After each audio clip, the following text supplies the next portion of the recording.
জগতের বাদশা আমার আল্লাহ পাক রব্বুল আলামিনের প্রিয় বান্দা ইন্তেকালের পূর্বে বলতেছেন, আমার সাথী সঙ্গীরা, আমি জুলকারনাইন সারা জগতের বাদশা।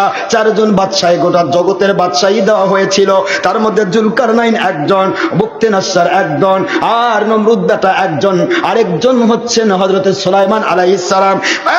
দুনিয়ার মানুষ, আমি জুলকারনাইন সারা জগতের বাদশা হওয়ার পরেও আমি বোধহয় বুঝাই দিতে চাই, আমি যখন ইন্তেকাল করব তখন আমার দুটি হাত বাহিরে রাখবা, সাদা পোশাক পরিয়ে দিবা, সব করে দিবা, দুই হাত বাহিরে রাখবা। হুজুর, এত বড় বাদশা কেন মৃত্যুর সময় দুই হাত বাড়িয়ে রাখতে চান?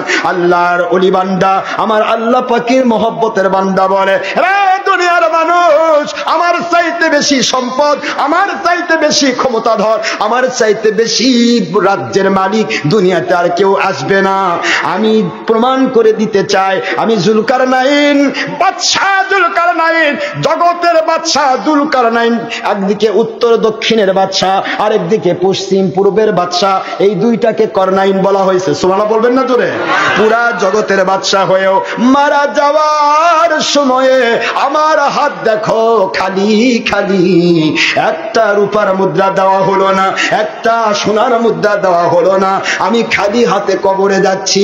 তোমরা সবক নাও, টাকা পয়সা নিয়ে যদি কবরে যাওয়া যেত তাহলে জুলকারনাইন যেতে পারত।